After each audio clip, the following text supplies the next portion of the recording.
The area is a dark abyss. Nothing but darkness. But in this dark abyss shows up a boy. A boy with spiky hair. A boy with a giant key in his hand. It's as if he is somehow chasing away the darkness. His heart must be filled with light. A young boy by the name of Mark sees him. Mark starts to walk towards the boy, only to be met with 3 stands. One with a sword, one with a staff, and one with a shield. The boy with the key walked into a door and left. The door seemed to have light emitting from it. It then disappeared. You must pick one, Mark. Choose wisely. Take your time. Don't be afraid. Mark walks up to the shield. The shield. The power of the guardian. Kindness to aid friends. A shield to repel all. Is this the power you want? Mark chose it. Now, what power will you give up in exchange?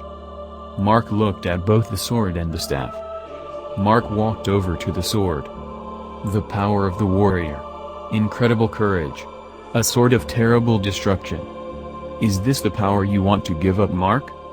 Mark gave up the sword. Hold on, Mark. The door won't open just yet. A few more questions need to be asked. Near where the weapons were, showed up a young boy with black hair, a young boy with cat ears, and a young boy with a clock. Go to them and talk to them, Mark. Mark walked up to the boy with cat ears. What's important to you? He asked. Saving a loved one, even though you know you can die, or saving herself first? Mark chose to save a loved one. He walked over to the guy with the watch. What are you scared of? Getting lost in time, or causing a paradox? Mark chose to cause a paradox. Then he walked over to the guy with dark hair. He evilly looked at Mark. What are you scared of? He asked. Losing a loved one, or dying for a loved one? Mark chose to lose a loved one. Mark. You are scared to lose a friend. You are scared to cause paradoxes. You are scared to lose a loved one. The door will be open soon. A door showed up near him. The same door the boy with the key walked into. Enter it, Mark. But don't be afraid.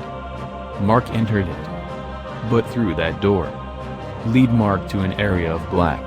Mark felt terrified. He felt like he knows this. But more of how and why he knows. He was feeling all these feelings, and he just wanted to shake them off. But then the ground started to shake. He had thought it was an earthquake. But it wasn't. Mark kept his balance, but then right in front of him, came out of the ground, was a giant monster. The monster was pitch black and had a glowing white letter D on its chest. The monster was the size of a 4-story house. Mark thought he was done for, but when he thought all hope was lost, he felt something in his hand. It was a strange weapon. It looked somewhat like a key, but it looked very steampunk. Mark took no time to realize that this was his weapon to destroy this monster. Mark started to hit it. This creature was hard to take down. It was very tough and strong. But Mark put his mind to it, and eventually defeated it. Before Mark could even move, the same door showed up. Mark went through. Now, this was Mark's chance. He went through, and when he went, he saw a bright light. A beautiful adventure mixed with a few dozen emotions awaits you, young Mark. Savor every second of your adventure. And never forget it. Hey, what do you think I should get Mark for his birthday? David, why did you never think of these things earlier? David sighed and looked over at his friend. I know, but you know how I'm always busy, Peter. I just want to give him something really good this year. David and his friend were both at the store. It was David's little brother's birthday the next day, and of course, David forgot to get him something. Well, does he like anything specifically? Peter asked. David thought for a moment. Well, he does love trains. He loves steam engines mostly, but his friend Tyler is getting him a train set as much as I know. Well, you want to get him one then? Peter asked. I can't, Have you seen the prices on those things? $200 for a little model to run around in a circle. David said, thinking about last year he was going to buy one for Mark but dropped it when he ended up seeing how much it was. Peter chuckled. Well, yeah, that's true. Most hobby-related things are always really pricey. They both were walking up and down the store. Hey, does he like video games? Peter asked, pointing over to the video game section of the store. Yeah, he does. He also really loves Disney. He wants that one Disneyland game that's on the Xbox, but I don't have enough money to buy another console for him. David said. Ah. Peter said. You know. He also likes some anime. But he's very certain when it comes to. Wait, you said he likes anime? Peter asked, cutting his friend off. Huh? Oh yeah. He's not too big into it, but he loves Studio Ghibli's movies. Peter smiled. I know exactly what game he'll like. He walked over to the PS4 section. Mark has a PS4, right? He asked. Yeah, he does, David said. Peter got a game from the shelf. Ah. Found it. He walked over back to David, handed the case to him. Sadly, I only see 2.5, they don't have 1.5. David looked at the game case that Peter gave him.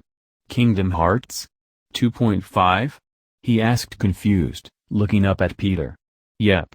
It was originally a game on the PS2. I played it a lot when I was younger. It is a really good game. What's it about? David asked, looking around the case like it was a foreign object. Well, do you know what Final Fantasy is? David nodded. Of course, I have played Final Fantasy VIII. And Mark played it with me as well. Well, Kingdom Hearts is a mashup of Final Fantasy and Disney. David had a weird look on his face. A crossover of Final Fantasy and Disney? How? How does that work? David was really confused. He just couldn't see how those two different things could be crossovered. Well, it does. You'd think it'll still be a running franchise if it didn't do good? The third game. Well, technically, like, the 10th game is coming out next year. 10th? David asked, surprised. I actually never heard of it. Peter shook his head. You must have been living under a rock. David shook his head. No, I've been living under a sky. Peter sighed. Sometimes I just can't with you.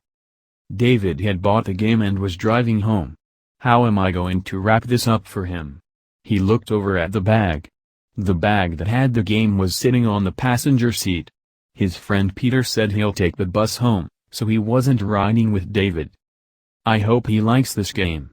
It sounds a little silly. He finally reached back home. David opened the car door and walked over to the house. It was late at night, so he was hoping Mark would be asleep so he wouldn't see the gift. Their apartment has a living room on the left side when you enter, and a kitchen on the right side. Mark usually stays up late at night to play games, but to David's surprise, Mark wasn't there. Where is he? He thought to himself. He walked into the apartment, and closed the door slowly, then locked it. He then saw something glowing in the bag. What the? He opened the bag and saw the game case faintly glowing, but it quickly stopped. David shook his head. I must be tried. He thought to himself. Hey, David, you're back. David looked up and saw a figure standing in the hallway. He flicked on the light and saw Mark standing there. He quickly put the game away without him seeing it. Oh hey, Mark, David said, trying not to sound like he is hiding something. I thought you'd be sleeping. Mark rolled his eyes. David, it's just 11 p.m. Which is late, David said. You should get to bed. You wouldn't want to wake up late for your special day, would you? Oh right. Mark said. David chuckled. Mark walked to his room. Although Mark was 15, he always wanted a birthday party with friends. He has a few friends at school, but he doesn't talk to them much outside of school. The only friend he sometimes spends time with is his friend Tyler. David found himself looking at an old picture of Mark and his mother and father. If only you two were here, David said to himself. Hey. Mark. What? Mark, it's your birthday. And I'm the one waking you up. Mark chuckled and jumped out of bed. He then hugged his brother. David smiled. Happy birthday, little bro. Wait here, I got something for you. David walked out of the room. Huh? What is it? Mark asked, intrigued. You'll see. David came back a second later with a wrapped gift. How do you always sneak in a warp without me seeing? Mark chuckled. Oh, I have my secrets, David said with a smile. Mark ripped open the gift wrap and saw the PS4 logo. He smiled. A new video game? David smiled. I hope you'll like it. Mark ripped more off the wrap and saw a guy holding what seemed to be a giant key. Whoa. What is this? What are Donald Duck and Goofy doing in this? He asked. I don't know.